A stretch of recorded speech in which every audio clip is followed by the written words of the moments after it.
meeting this evening. Thank you so much for that. Ladies and gentlemen, kindly, you can always use the chat button. Introduce yourself on the chat. Tell us who you are, perhaps what you do for a living, which sector which sector do you work in, and also something brief you can tell us about the stock market. At this point, I wish to move on to the next session of our meeting tonight. And for this, I wish to kindly request Perpetual Mature to introduce our guest speaker of this evening. Perpetual, if you can hear me, kindly take it over.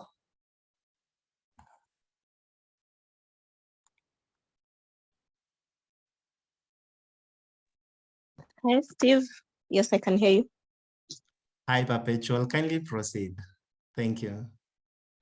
Okay, thanks. Good evening, everyone. I hope you're all doing well. My name is Perpetual Mashua. I'm a member of the Rotaract Club of Nairobi Central, and I'll be introducing our guest to us today. I'll go through his bio, so listen keenly just to have an idea of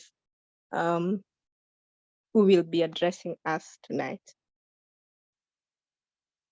Mr. Paul Mwai holds an MBA from Strathmore University and a Bachelor's of Business from the University of Southern Queensland.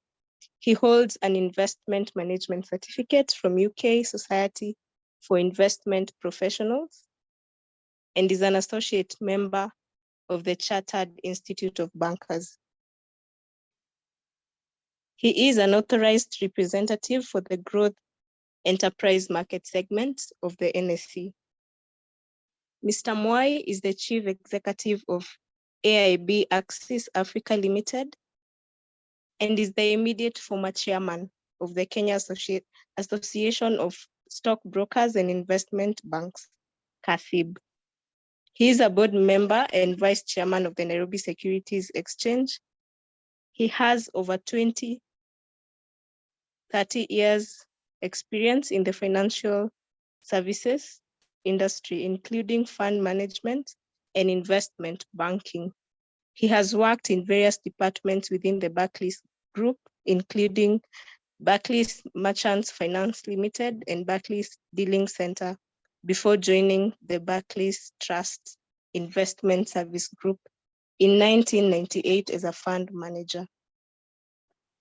He served as a senior portfolio manager at Old Mutual Asset Managers following the acquisition of Barclays Trust by Old Mutual in October 2002, and as an asset allocation strategist. He joined AIB-AXYS Africa Limited in February 2012 from Africa Alliance Investment Bank, where he was the chief executive. Paul is a past president of the Rotary Club of Nairobi, serving between 2010 and 2011, and is currently serving as the District Rotary Foundation Fundraising Chair. He previously served Rotary at district level as an assistant governor the year 2012-2013, and as the TRF Annual Subcommittee Fund Chair 2020-2021.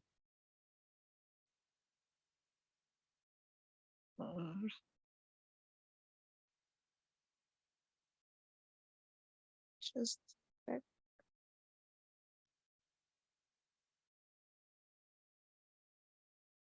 a minute.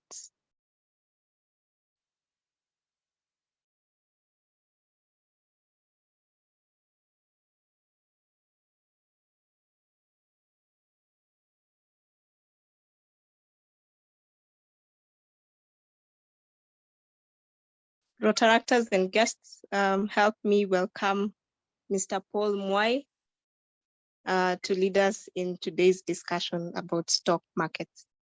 Thank you.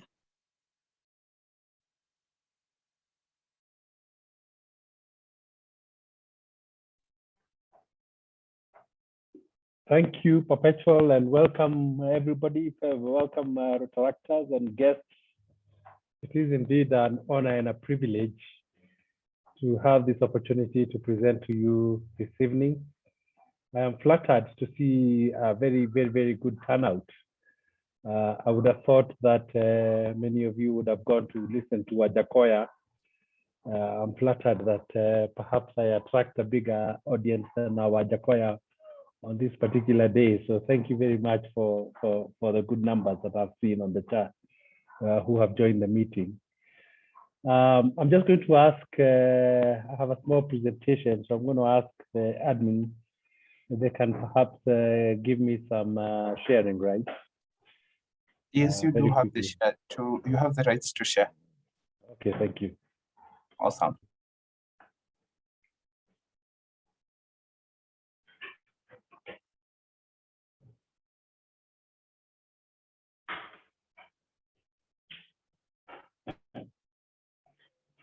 So thank you. As I said, I'm going to give you a small presentation and perhaps give you an opportunity to ask as many questions as you can, because I think that is where you get the biggest benefit. But hopefully I'll be able to lay the foundation and give you some level of understanding so that you may be able to ask the questions. So I'm going to ask 5 questions. First of all,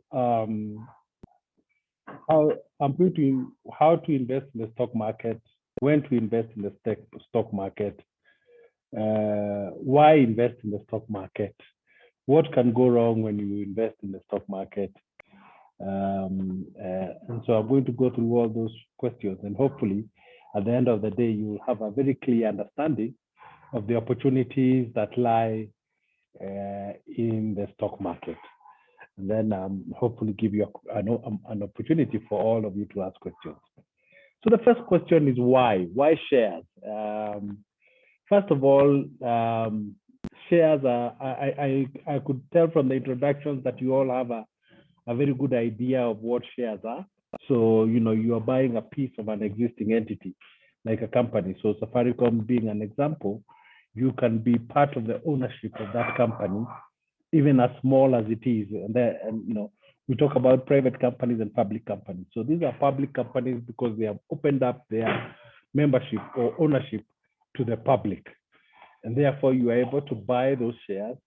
And then the stock market facilitates for you to be able to sell them to other people once, if the price has gone up, or just to exchange shares between different people at different points in time. So why shares? First of all, the higher return from capital appreciation. And you know, if you look at Safaricom, for example, it came to the stock market in 2008 at a price of 5 shillings and 25 cents. Today it's trading at 29 shillings, but it has been to a high of almost 45 shillings at one point. You can see there that you have gotten that what your 5 shillings that you put in, that has grown significantly in terms of what we call capital appreciation. So if you sell it today, you get much more. The second thing is liquidity. And when I say liquidity, what I mean is that you're able to sell, buy and sell, and get out of an investment at any time that you want. I think you're all familiar with how people have gone into buying plots. It has become a very popular investment for Kenyans. One of the challenges of buying plots is that it is not liquid. And I know, for example, when we had the problems with COVID, some people needed money and they thought, what can I sell? And they went to try and sell their plots, and they found that it took so long to sell the plots. It takes you at least 6 months to a year to sell a plot. With the stock market, within a week, you'll have your money. So that's one advantage. The other thing is that we normally get bonus shares that are issued by companies. So if the companies have been accumulating reserves from their profitability, they are then able to offer their existing shareholders bonus shares. Key is that these shares are only available to those who are shareholders. They are not available to others. They are only available And even when they are raising money from other people, they will give first priority to those who are existing shareholders. The other thing is dividends. So you get paid an amount of money when the company makes profit. It shares out part of that profit to its members. And so when you take, for example, the example of Safaricom that we used earlier, the capital appreciation is 29 shillings. But over the years, you would have received a dividend equivalent to almost 20 shillings or even higher. I'm not sure what the exact figure, but it's definitely more than 20 shillings over the period since 2008. So that is the other advantage of investing in shares. The other advantage is that you can use them as collateral. So if you're holding shares and you wanted a loan, you can go to your bank and pledge the shares and be able to get a loan on the back of those shares. You can do the same thing with land, but the process of pledging a share is much simpler than that of pledging a land. With the land, you'll need to go to your lawyer. You have to pay lawyer's fees. You have to go to the lands office. It's a very long and tedious process. This one doesn't require any lawyers. It's cost effective and it's much more efficient. The next thing is that you are able to get an opportunity to get involved in the management of the company through the annual general meeting, which is called. So you can actually go there and ask the CEO, why are you doing this? Why are you doing this? You've made these wrong decisions. You at least get an opportunity to go and question and understand how your company is being run, because it is your company once you're a shareholder. The other thing that is an advantage with shares is estate management. If you hear of many cases of people going to court fighting over the assets of their parents or their late parents at the point of death, 95% of those cases involve land. You will not hear any case, or you'll hear very few cases that will involve shares. The reason being that shares are the same. So you can't say I want this share of Safaricom versus the other share of Safaricom. So when you have Safaricom shares, you have exactly the same shares. And number two, they are divisible. So the transfer of wealth from one generation to another in terms of shares is much more smoother than it is with much more assets and with many other assets. The final one is the question of compounding. Compounding, Albert Einstein said compounding is the eighth wonder of the world. It just emphasizes that if you, for example, getting dividend and you're applying back that dividend to be reinvested, over the years, the level at which that money will grow will be significant, will make a much difference over a long period of time. There was one gentleman who gave us a talk. He's one of the biggest investors in the stock market. And one of the things he said, so he started investing in the stock market in 1967. And I was asking him, what is the trick? He said, one of the things that I do is that I never eat the children. So whenever he gets dividend, he goes back and buys more shares with that dividend. So he always getting that benefit of compounding and reinvesting into the shares. So those that perhaps answers the first question, why shares? The second question then you ask yourself is when? When is the best time to buy these shares? So sometimes we say in the stock market, the best time to buy is when there is blood on the street. When the things are the worst, sometimes it represents the best opportunity for you to get invested. Unfortunately, this is very counterintuitive to what most people would say. If you look at that graph that I've shown there, starting from 1992, 1992 was a period of much liberalization in our markets, and we had significant growth in money supply. If many of you remember during the 92 elections, we were talking about the Jirongo note coming through. And hello? If you remember the story about the 500 shilling note being called Jirongo, that is because they were saying that the government printed money to and gave out during the 92 election, which fueled increase in money supply. And that also fueled a boom in the stock market. And equally, what we've seen in the US right now, because of COVID, the US government was very, very aggressive in terms of the stimulus package that it gave. And as a result, we are seeing now inflation in the US going high. So a similar situation happened in 92 from what people explained as printing money. After that, obviously, the government had to bring down had to pull back the excess money it had printed. And the only way it could do that was to issue treasury bonds and treasury bills. In those days, there were no treasury bonds, it was only treasury bills. And they issued very many treasury bills at very, very high rates of as high as 80, 90% at one point. But with that, they were able to bring down the amount of money supply, but the economy suffered significantly from the effects of that, of the macroeconomic instability that resulted from the excess money that was put in the economy. And for a long time, the stock market was down. You can see there, I think between 2005 and 2001 was a very miserable time for the stock market. And indeed, I remember at that time, we actually questioned ourselves whether there is any merit in investing in shares because of how they had behaved for so long. We thought this will never change. But come 2002, we had the change in government and we had the NAC government come in. One of the key things that Kibaki did was to reduce interest rates.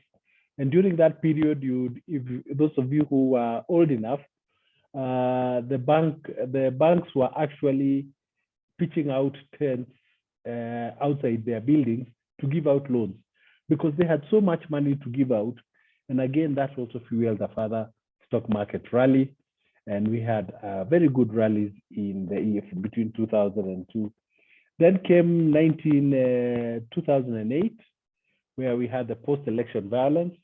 That was also coincided with a global economic crisis, which happened in the world as a result of the subprime mortgages.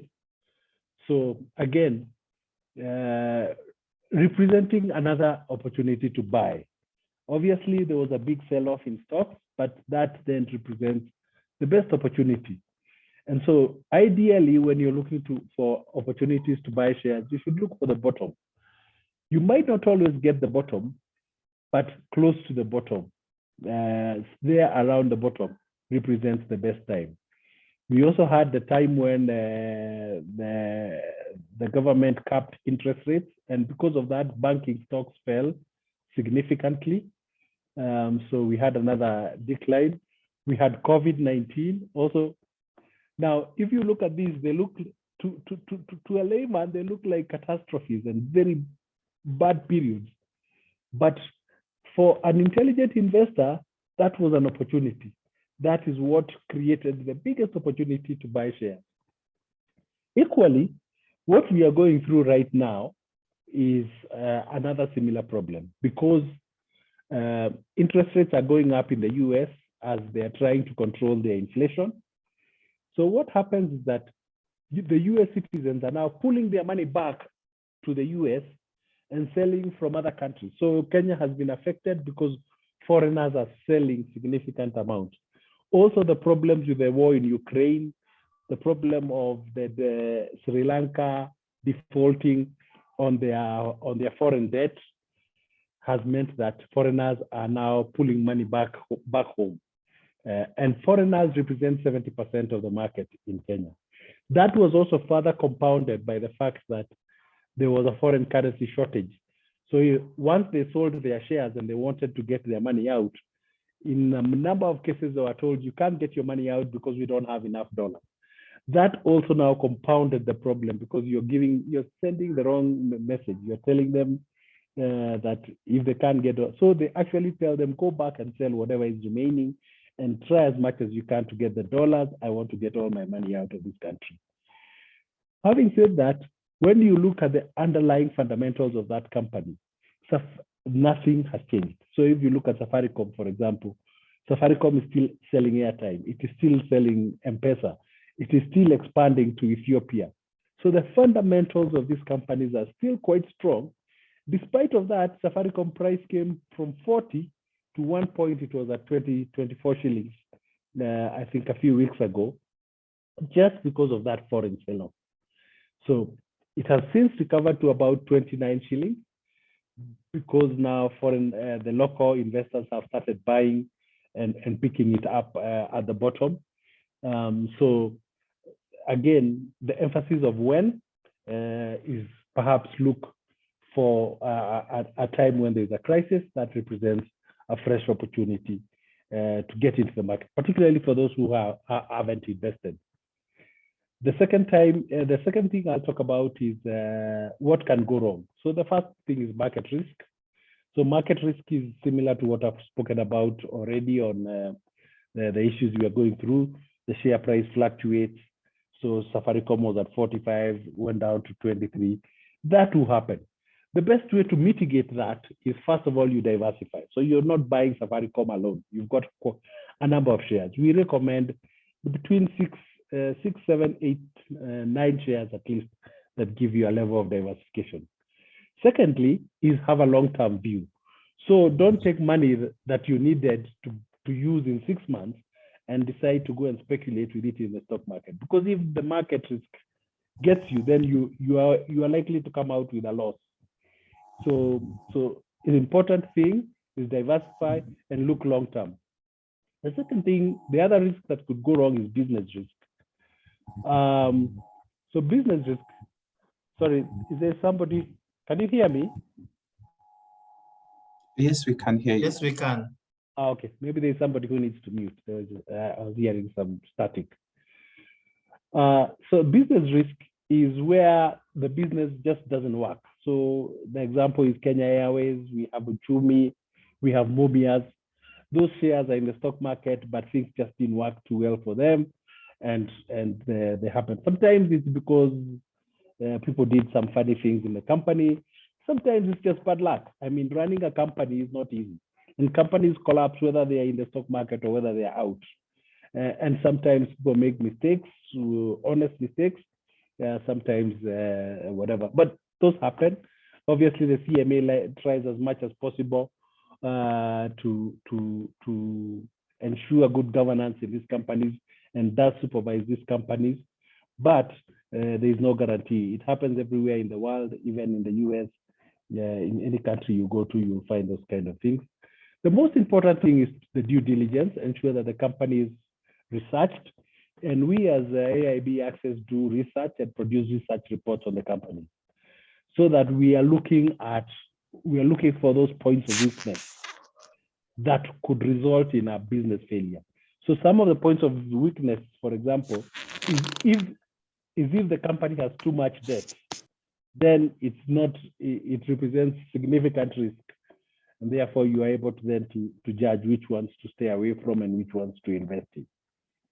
The other risk is regulatory risk. This could happen when, companies, the law changes. I think the best example is the interest rate cap, which affected banks significantly, and we saw their profits drop and their share price is also dropping. The other one is socio-political risk. When we have elections or geopolitical tensions in Ukraine, Russia war, all those kind of things, they do result in shares. So there are certain things that could go wrong, but there are ways of diversifying this. One is key is having a long-term view. So you need to be able you need to invest in the stock market money that you can afford to keep for at least 2 to 3 years in the event that things don't work out. But if they work out and you made money, you can sell and reinvest in something else. But you need to have that long-term view. Number two, make sure that you are getting an expert advice in terms of the analysis that's produced by research analysts who spend their whole day looking at these companies. I mean, they spend, there's no way you can have more information than somebody whose job is to analyze Safaricom for the last 3 years. I think that's one of, because normally research analysts would say they are looking after maybe a sector, banking sector, telecom sector, and a few others. And they would have a very, very fundamental analysis. They would have discussions with the management of that company. Their intimate knowledge cannot be matched. So it's very important that you read their research and understand where they are coming from before you invest in the stock market to be able to mitigate. So there we've shown you some of the shares that have gone up. I think Safaricom, Car in general, Crown Baja, Samia, Sasini, those are some of the ones that have gone well this year, but we've also had significant drops. Safaricom is one unfortunate one, which is down 23%. Centum is also one that's taken quite a beating. So key important is look at stock selection. So now what do you buy? So what we do as AIB-AXYS, we produce a monthly stock recommendation report, which then looks, so our research analysts have looked at these companies and they said, these are the ones to buy. Some of them, they rate them as a whole, which means they are kind of, maybe they are doing well, but they are already fully priced. So the price is reflective of whatever good things that are happening in that company. That means they don't have too much opportunity to go further up. So some of the ones we would recommend now are like KCB. KCB is currently trading at about 39 shillings. Year-to-date loss of about 12%. It's got a good dividend yield and is a consistent dividend payer. Right now, I think the dividend yield is about 9–10%, which is unusual. And again, that's the other thing that happens when you have share price dropping when the fundamentals of the companies are remaining strong. What then that reflects is very high dividend yield. That means you are paying less for a very good dividend. Safaricom is also another one that we would recommend. It's at 29 shillings. It's year to date, it has had a loss of, it's gone down by 23 shillings. But the fundamentals again remain strong. People are still talking on airtime. People are still using M-Pesa. They have recently expanded into Ethiopia, where they bought 50% of a telco in Ethiopia, and they are rolling that out. If they are able to make that work as well as they have made Safaricom work in Kenya, then the opportunities there are probably even greater, because Ethiopia is the second most populous country in Africa after Nigeria. So you can imagine if they got everybody on a mobile phone in Ethiopia and were able to replicate their success in Kenya, in Ethiopia, then they could almost double their profitability. Bamburi, I think, is also one that we would recommend.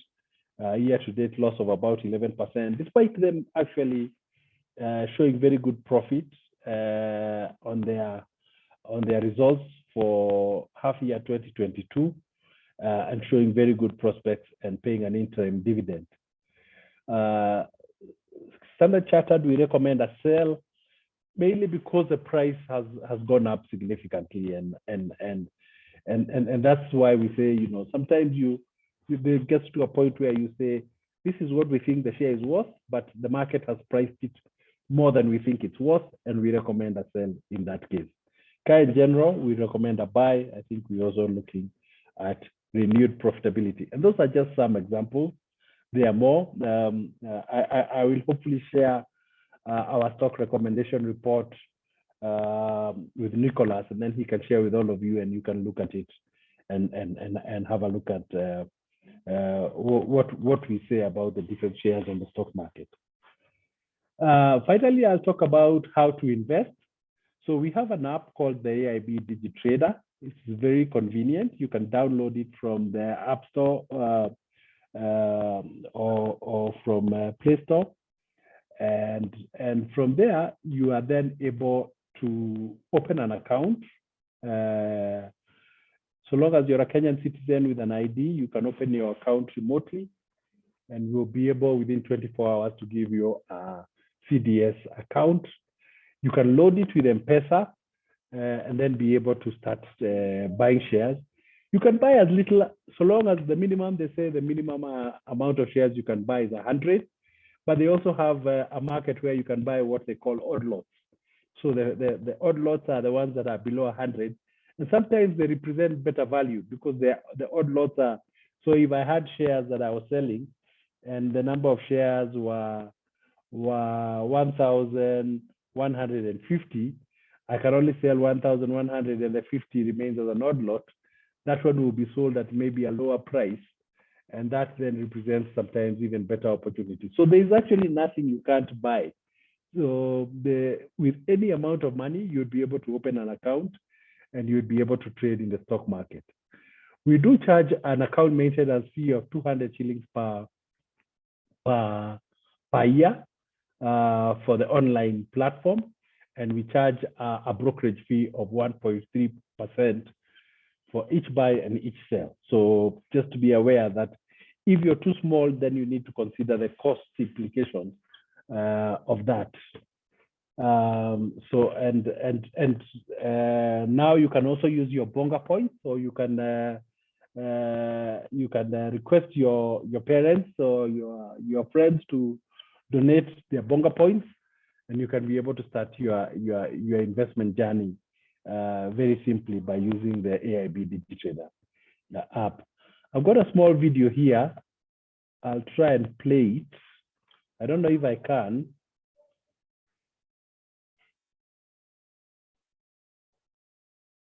I'm not getting the audio. Can you guys hear the audio? Yeah. Yes? Not really. Okay. All right. Anyway, so it just takes you through the process. I will share this as well so that you can see how the process is. You just key in your details as is shown there, and then you click continue, and that information is then sent to us. From that, we then share that information on the IPRS, which is the government database of IDs, and we are able then to open your account. You don't have to come, you don't have to upload any documents. We will just do the due diligence on our end by checking with the database of IDs, and within 24 hours, you'll have an account ready. So that is a simple process of opening an account. So I'm going to stop there. I'm going to share with you two things as I end. So just to, people normally say, "Oh, we don't have enough money to invest."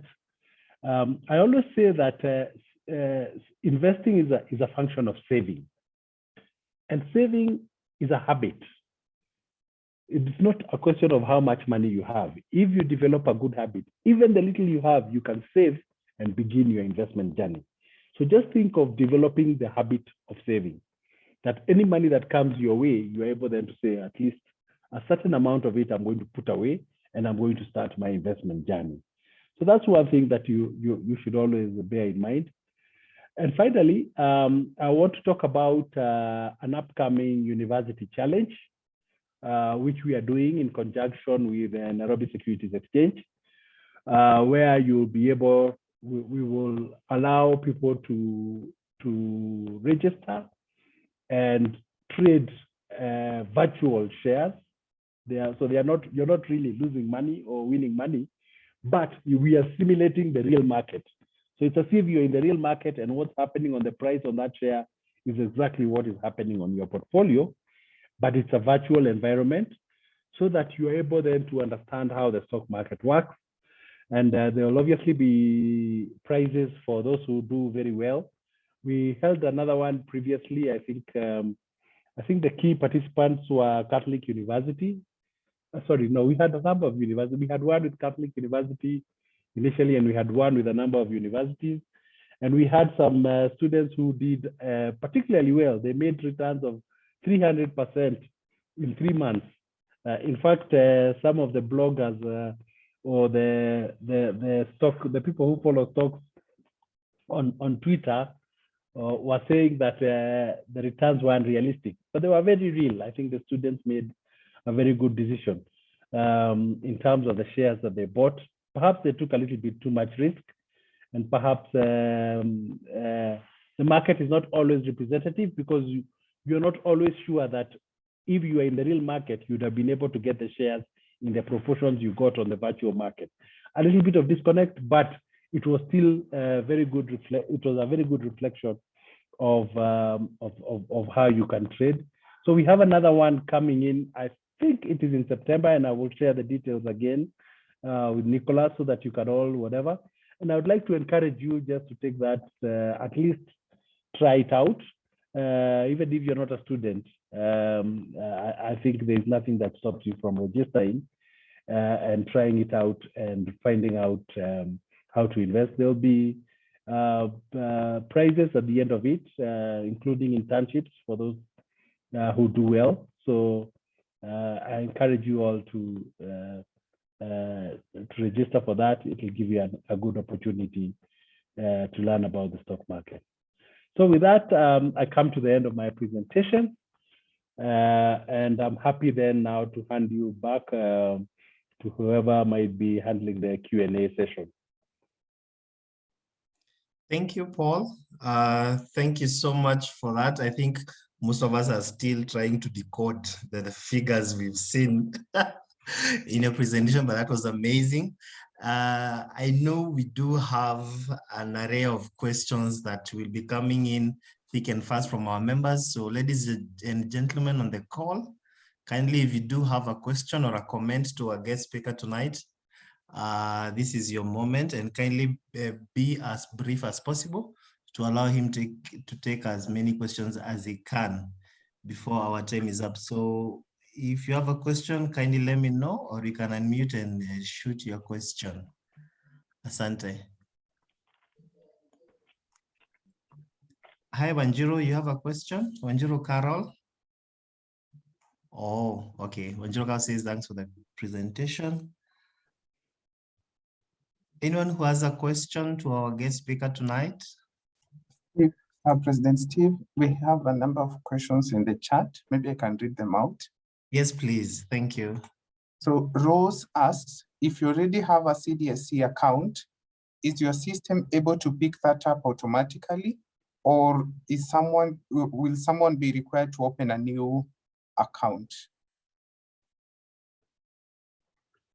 And then there's another question from Ruth Kihoro. She asks, once you register on the platform, will the analysis be available recommending whether to buy, sell, or hold?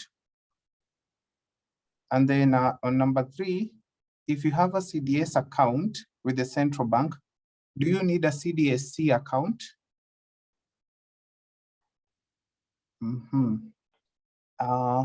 And then there's another question, can you work with more than one stockbroker? And then does one need to pay to maintain their account? And then the last question for now is, how many brokers are there for Cdsc accounts? I think we can take those ones first, and then after you answer, then we can go for another round of questions. Yes. Okay, thank you. Thank you. All very relevant questions and very important questions. So I'll start with the first one. If you already have a CDS account, you don't need to open another one, but our system, we will be able to link up with CDSC, but you can open, so you can have a CDS account with multiple brokers. So it's one CDS account. When you get your statement from CDSC, which is sent to you by email, it will show you all your shares, and it'll show you these shares are with the AIB, and these other ones are with another broker. So you can have multiple CDS accounts, CDSC accounts, the central depository account for shares. So there's nothing that stops you from opening a new one with us, and our system will pick it up. The other question, whether you have an account in central bank. Unfortunately, the central bank CDSC account is for trading treasury bonds and treasury bills, and they are two completely separate systems. So they are not, they are nowhere near. So if you have one in central bank, you still have to open another one for shares with the central depository and settlement corporation. The other question, whether there is a fee. Yes, we charge an account maintenance fee of only 200 shillings per annum.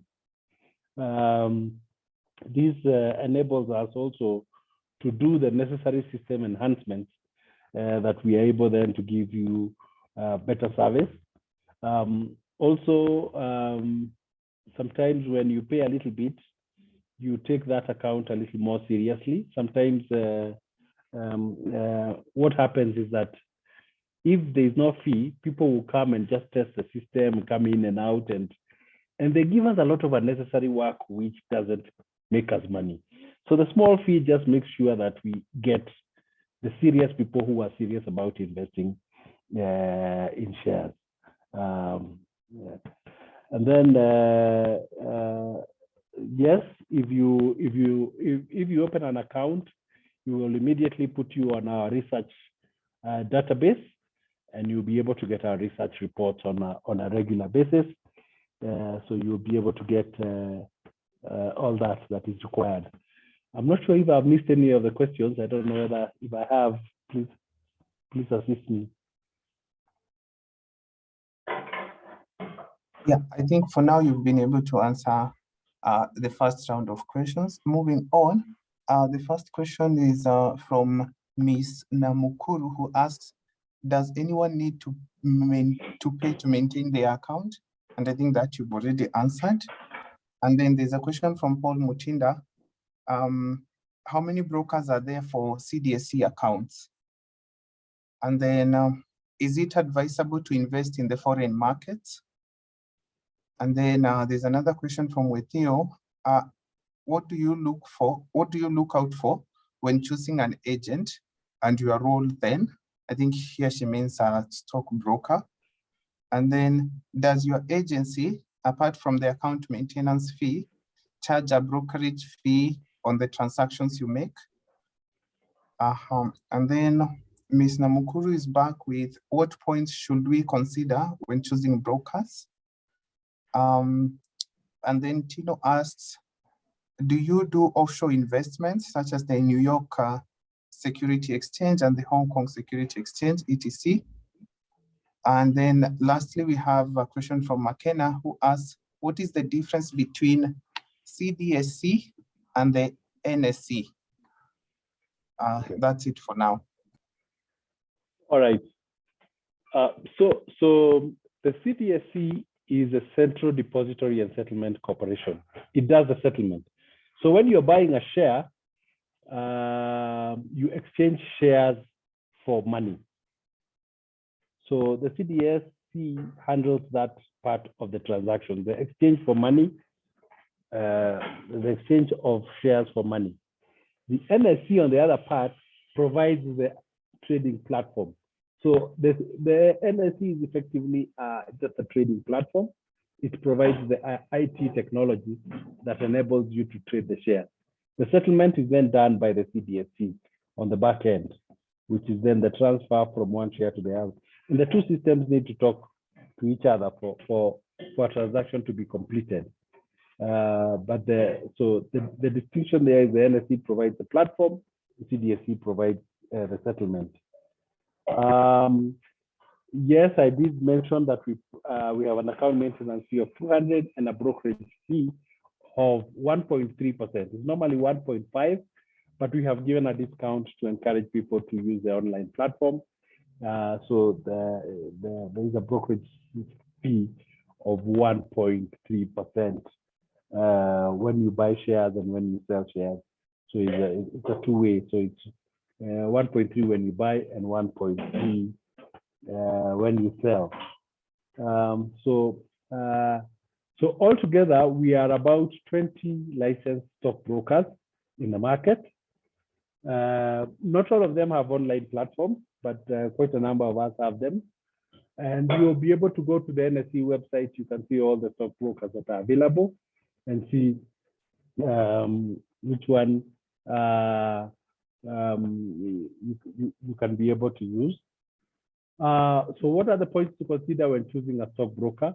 So, I mean, the first thing is convenience, because if they are providing you with an online platform where you are able to get the convenience of trading from the comfort of your house. The second thing is the research. Are they giving you good research? And is that research resulting in you making money? So research is a fundamental thing to look for when looking for a brokerage house. I think also, you know, we are regulated by the Capital Markets Authority, and you actually, you give your money to us. So you want to know that the brokerage firm is strong and stable and has a good balance sheet. And because of that, the regulator requires us to publish our annual results every 6 months. So at the end of August, you'll be seeing all the stockbrokers publishing their results in the newspaper, and you're able to look at their balance sheet and see which ones are profitable, which ones are loss-making, and which ones have a thinner balance sheet. So you can also then examine, because you want one that is there's no real risk of losing your money, because the client money is ring-fenced, but it's just the inconvenience that if your stockbroker is now not sustainable, you might be forced to transfer your shares to another broker, and that might lose you an opportunity or the convenience. But ideally, there is no risk because the money is ring-fenced. It's client money is kept separate in terms of the shares and the cash. So those are the considerations that you need to think about when you're buying share, when you're choosing a stockbroker.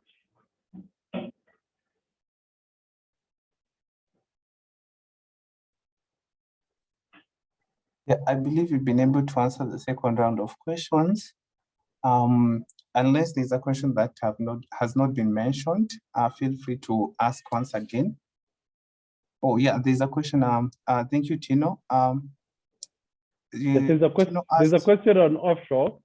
Yes, so right now we don't provide offshore investment, but it's something we are working in. We are currently in discussions with a partnership with a company from South Africa called Liquidity.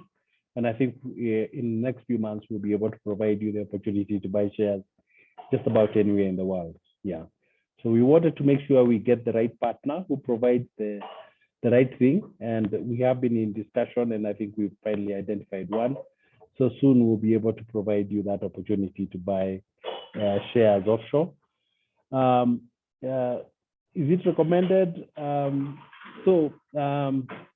think choosing shares in Kenya is hard enough. Choosing shares in the global market might be even harder. The access to research, the knowledge, there will be a bigger knowledge gap. So it's a bigger challenge, but you know, sometimes they provide unique opportunities, and we must accept that the world is becoming global, and you know, people are able to buy shares anywhere in the world, and there are some clear opportunities that come in, even though you might not have the opportunity to do the full fundamental analysis on the company. I think there are people who buy shares on the strength of the brand, things like Microsoft, Apple, and stuff, and still make good money. So yes, I think soon we'll be able to provide you that opportunity. Thank you, Mr. Paul. We have 3 questions. Maurice asks, how does the state of the economy of a country affect the securities exchange market? And also, is there a best time of the day to either buy or sell, like either opening or closure of markets? Then we have someone asking, how can we get reports on brokerage firms' performance? And then there's another question from Jason. What asset classes are available for trading on the Nairobi Securities Exchange? Could you please explain the difference between RETF and Gold ETFs? And then Wanjiku Moshiri says, since the whole process is complicated, I'm not sure, I think it's the registration, but are there good agents to trade for you? And this is specific to offshore trading. Ms. Namukuru also asked if you could repeat on the transaction fee question. Yeah. Okay. All right.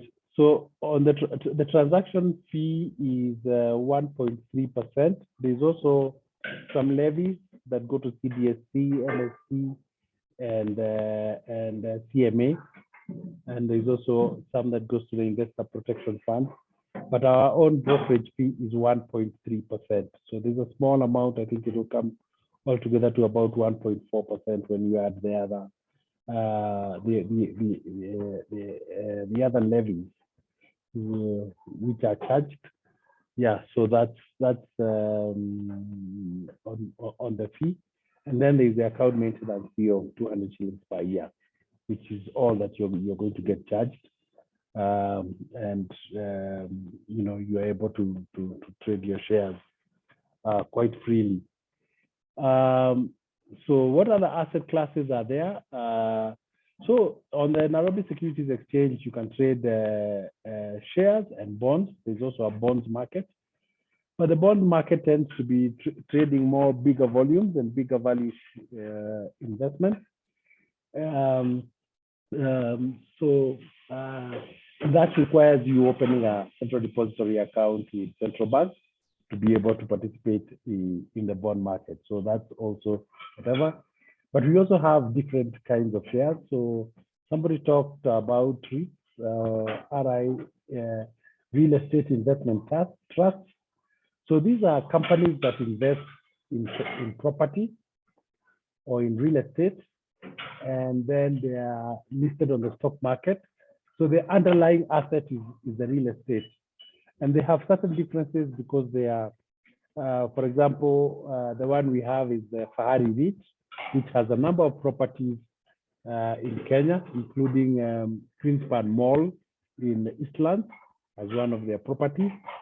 And then the rental yield, they are required to distribute at least 80% of their rental yield.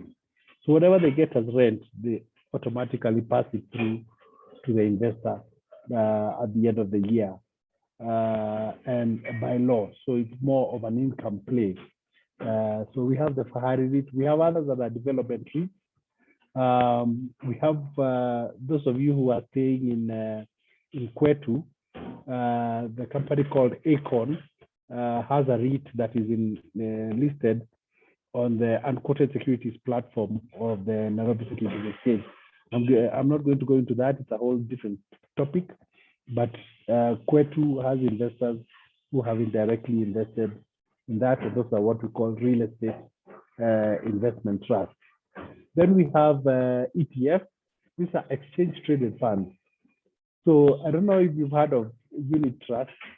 So a unit trust is where you have many investors coming together, then appointing a fund manager to invest on their behalf, practically. But the way it happens practically is that the fund manager creates a fund and invites people to come into that fund. And then that fund is then broken down into units. That's why they are called unit trusts. And then the return is then distributed equally between the unit holders, regardless of how long they have invested. So if you invest for 5 days, you get your 5-day return. If you've invested 10 million as opposed to 10 million, they're able to create a mechanism that apportions the return to each person based on how long or how much they have invested. So equally, then you can have that unit trust that is quoted on a stock market. So the Gold ETF is a exchange traded fund. It's a unit trust that invests in gold, and then it's quoted. I think it's quoted on the Johannesburg Stock Exchange, and then it's got also some listing on the Nairobi Securities Exchange, and it's therefore tradable. So it also reflects the underlying assets, which is gold. So if gold prices are moving up, it's also moving up. So sometimes people say, in terms of crisis, in COVID, people are investing a lot in gold.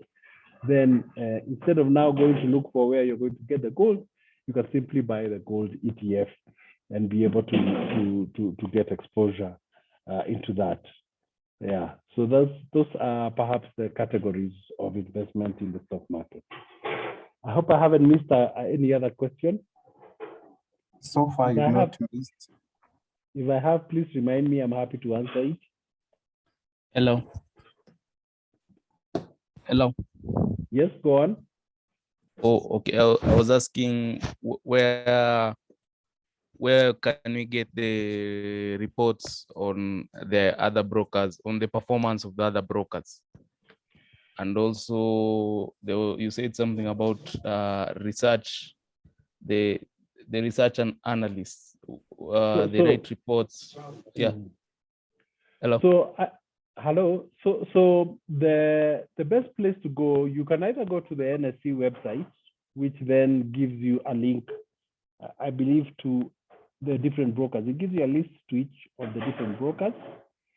And then from there, you can then now go to the specific broker website. And from there, you'll be able to see their published results and also their research reports.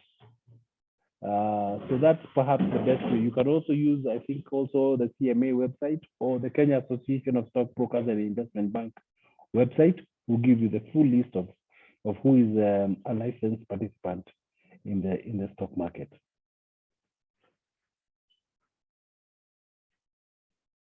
Thank you. Thank you. Mr. Paul, there was the question on from Wanjiku Mushiri, who asked, since the whole process of trading in the offshore market is complicated, are there good agents who do the trade for you? I'm not sure. Okay, I'm not sure there are agents who will do the trade for you. That model might not work because you can imagine if I have to do trades for 1,000, 3,000, or 10,000 people, it might not necessarily work. In a majority of cases, they will give you the platform and you do the trades yourself. So I'm not sure there is anybody who actually does the trade for you, but you will get those who will assist you in that. I think we have one called Scope Markets that does offshore investments. I think you can get a little bit of advice from them, but ideally they are not going to be able to do everything for you. The only other alternative would then now to buy an offshore unit trust. Then that way you are buying an existing fund which is then now being managed by a fund manager and is being invested offshore. There are some, but currently I know the thresholds for many of those is quite high. I think it's up to R1 million shillings for some of the ones that I've seen. But hopefully that is an option that somebody can look at. Thank you.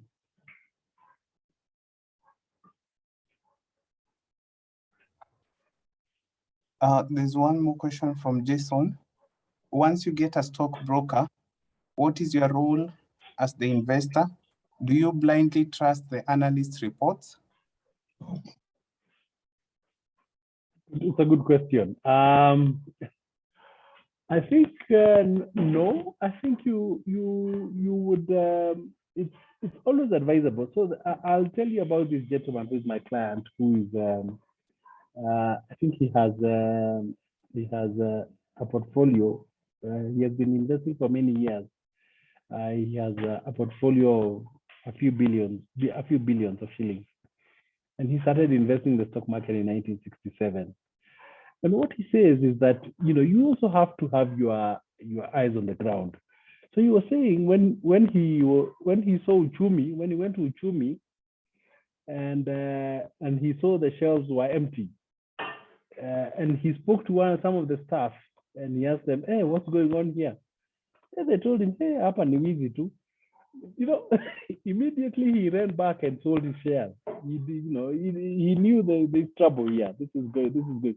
So you also kind of have to have your intuition and your knowledge, and have your ears on the ground. Don't just follow the analyst. Obviously, I would expect that the analyst report would have picked that up. It doesn't always happen, but ideally you should look at analyst report. Look at maybe different analyst reports. Yeah, but also very important, follow the shares that you're invested in.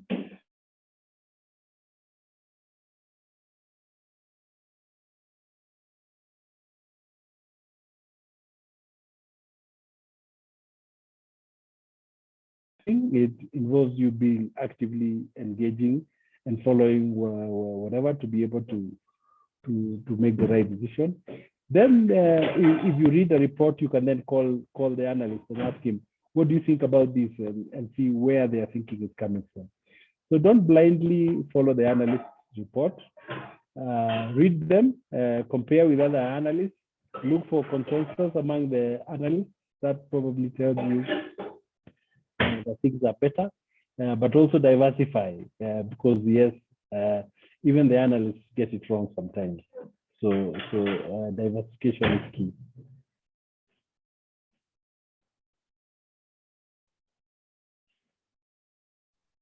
Thank you, Paul.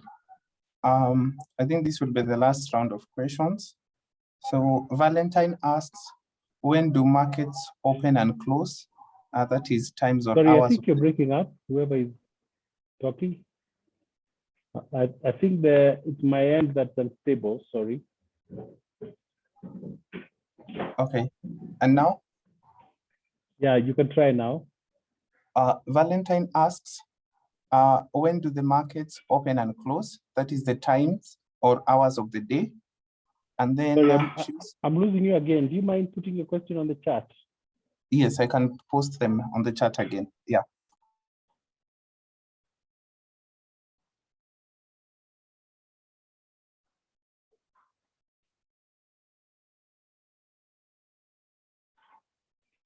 So the markets open at 9 o'clock. Actually,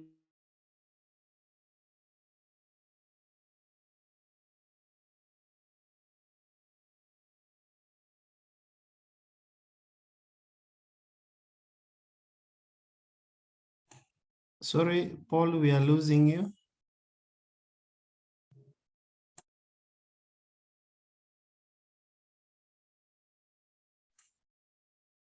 I think our guest is frozen on his screen, but hopefully, and I think we will get him back shortly.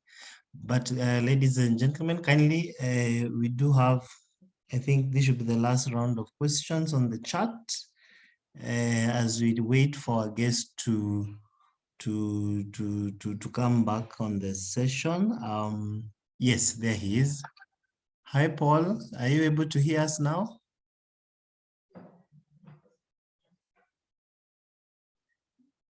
Great. Paul, kindly proceed. We can see you now.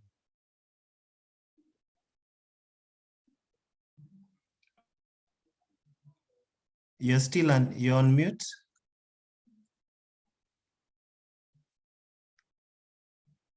Thank you. Paul, are you in a position? yes, I'm in a position. Thank so you. I was still.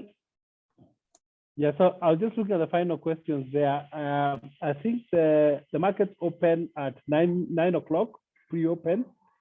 Then 9:30 is when they actually now start trading. That half an hour just allows the traders to load their orders, and closes at 3 o'clock. So those are the hours for the market. if you open an account and don't immediately trade, how long does it take for the CDS account to be declared dormant? It normally takes about 1 year. It will be declared dormant, and then you'll have to reactivate the account, which might involve you resubmitting some of your documents.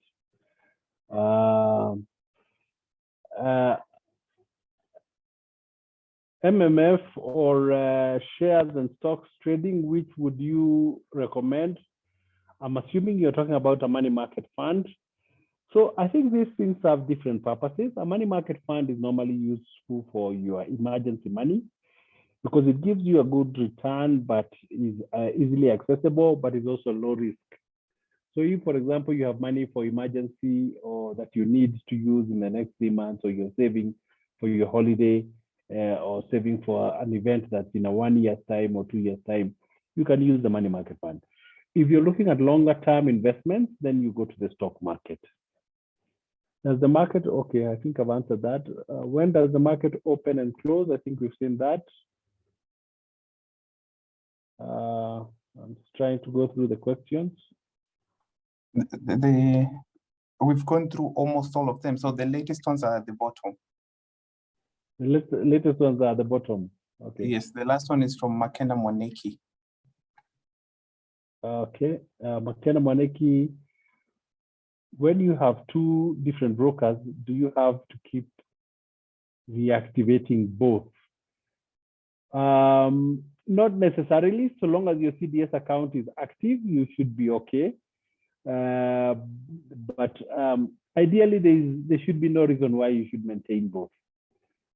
So my recommendation would be pick the better one of them, because also now you are having this account maintenance fee, you're being charged on both ends. So the better one is just pick which one is better for you, and you can then do a transfer of the shares that are in one broker to the other broker. Then you have all your shares in one broker. It makes life easier for everybody. I think that might make sense. What are some of the safest investments for students?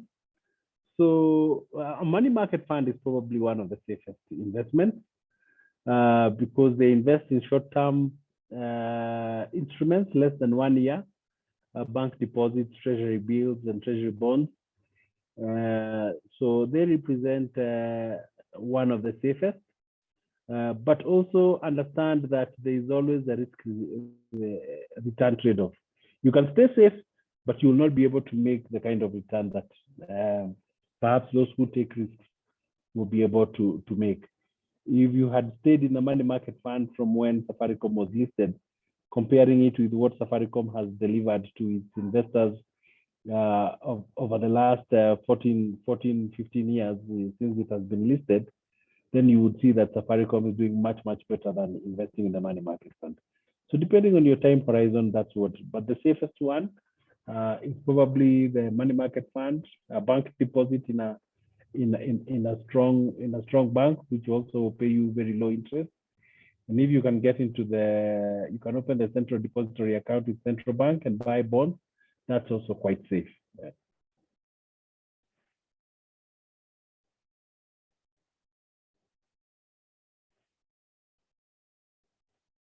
What is your opinion on Safaricom long term? I think Safaricom has good prospects. If you can get it at the current price of 29 shillings, I think it's a bargain. It is, according to our research report, undervalued. It has good prospects for growth. And also it's a company that continues to reinvent itself. So it started off selling voice, then it developed M-Pesa. M-Pesa now produces more money for Safaricom than even the original product, which was the voice calls and SMSs that they did. They've now gone on to loans. They're doing Fuliza, they're doing Mshwari or in partnership with others, but still also generating. And they're also creating many, many more products now. They're creating wealth products. And we are even in discussions with them that soon you'll be able to go onto the Safaricom app and be able to buy shares in the stock market or something like that, be able to buy unit trusts. So the potential, because of the engine that they hold, and because of their capacity to innovate and reinvent themselves, is unlimited. And also the fact that now they have grown into Ethiopia gives them very good prospects. So I still think that it represents good value long term and will continue to generate good returns for investors. Thank you. Thank you so much, Paul, for that amazing session of Q&As. Yeah, there's one final question I've seen there, whether our firm offers basic training on stocks. Yes, we do from time to time. I'll hopefully be able to share that. And once you open an account, we also do a training for new clients, just to give them a knowledge of how to operate on the system and operate on the app and what they need to do. And we also provide all the backup services. You can call us in case you are having difficulties. So yes.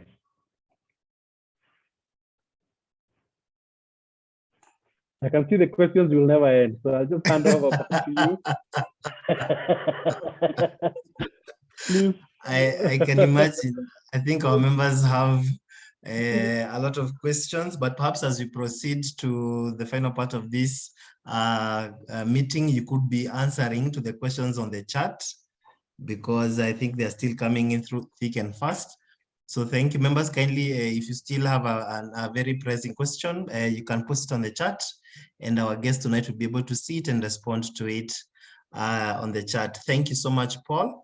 And also thank you, Secretariat team, for leading us through an amazing session of Q&A. At this juncture, I wish to invite Koki Makewa to give the vote of thanks to our guest speaker of the evening. Koki, and as she prepares for the vote of thanks, ladies and gentlemen, kindly note that the recording of this meeting will be shared on the email that you have registered on the attendance sheet. So before you leave, kindly make a point of registering your attendance on the attendance sheet shared by our secretariat team on the chat, so that you can be able to share this recording with you. Koki, over to you. Thank you, Mr. President. Good evening, everyone. My name is Koki, and I am a member of the club. To our guest speaker, Mr. Paul, thank you so much for making time and for that wonderful presentation. I hope all of us, the members and the guests, we've enjoyed the presentation and that we've learned something, because I think it's time for us as young people to start investing in shares. Times are gone when shares were for old people. So please start now with the instead of saving, just as our guest speaker said, you don't save after you've spent. You save and then you spend. So please make a point of doing something, because I think today it has been very educative with the insights, the guidance. So make sure you get something out of it. So to our guest speaker, asante sana. We've learned a lot. And for ProvDev team, our professional development team, led by Nicholas Mutaiti, the director, asanteni sana. This was a good session. Thank you for organizing. And to the members, Rotaractors, the guests, and I hope we have Rotarians in the house too. Asanteni sana. Thank you for coming. Thank you for attending our meeting. Today the attendance was quite amazing. We had a good number. Asanteni sana. And to the Secretariat for making sure the meeting ran smoothly. Asanteni sana pia. And I hope we are going to have more of these sessions and that we are going to grow together. Asante sana. Back to you, Steve.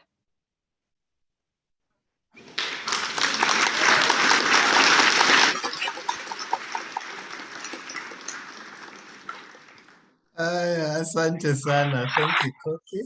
Thank you so much for that. I was seeing how the secretariat team was on standby for the applause. Thank you. Thank you so much for that.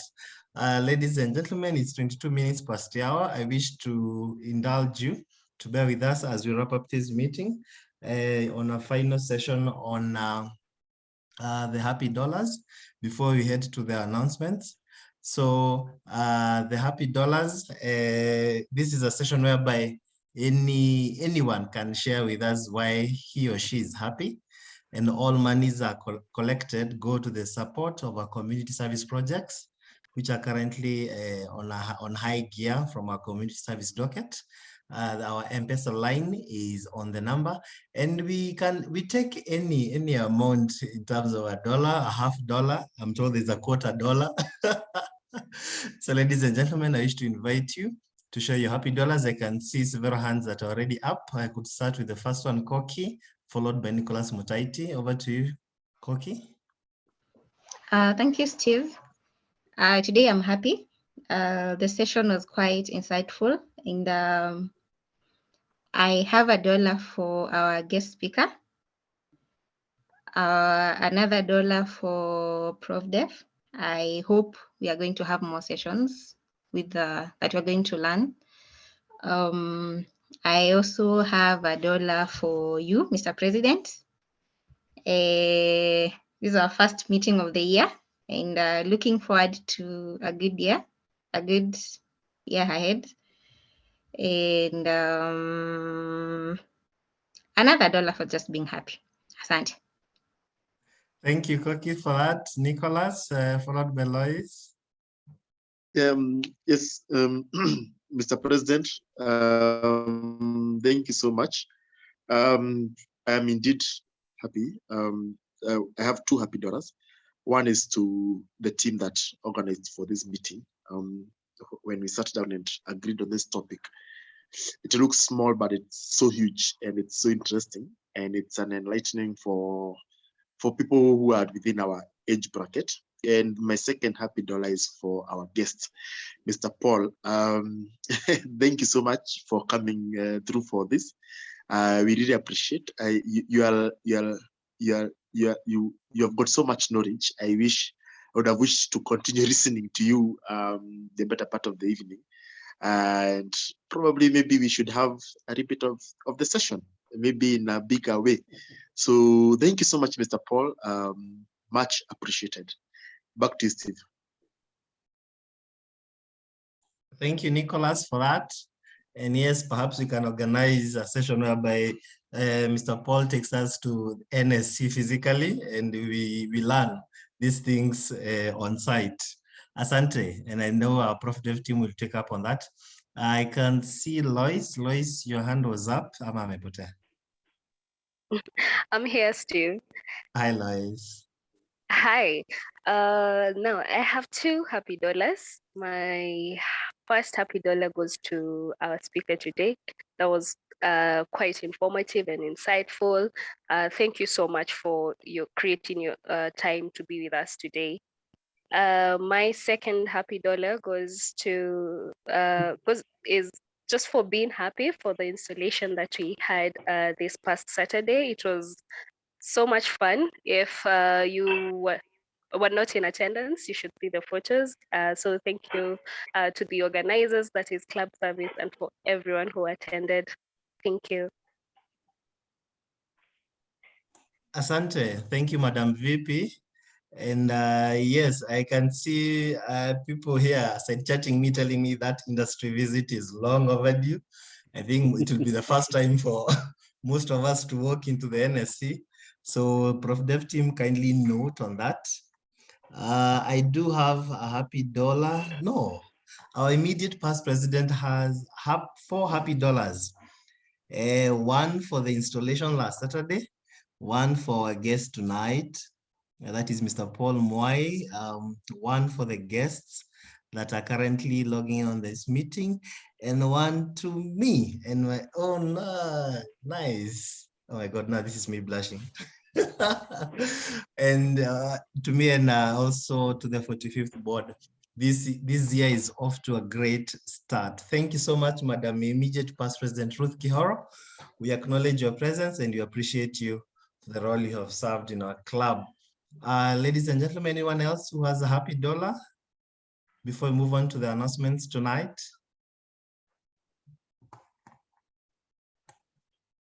I also do have a happy dollar.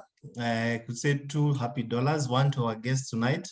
I think, Mr. Paul, you have very great insights on matters investment into the stock market, and we appreciate you making time for us this evening. I think we have recorded quite a high attendance of people, and najua kila mtu ameenda nyumbani akisema they have learned something about the stock market.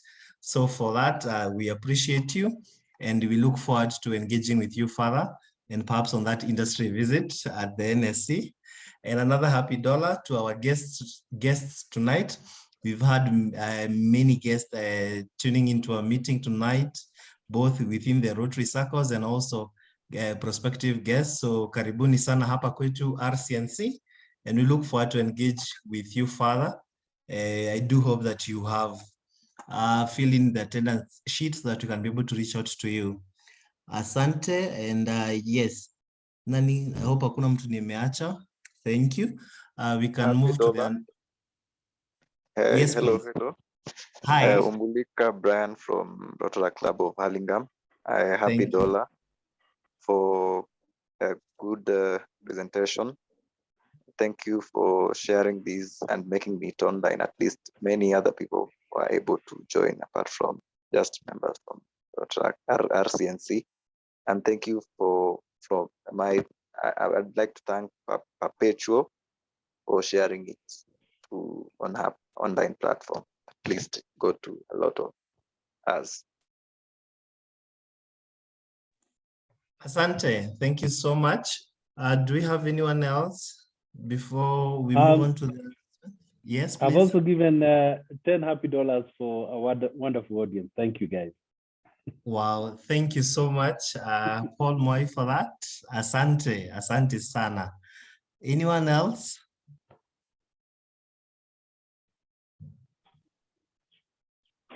Okay, thank you. We could move to the announcement.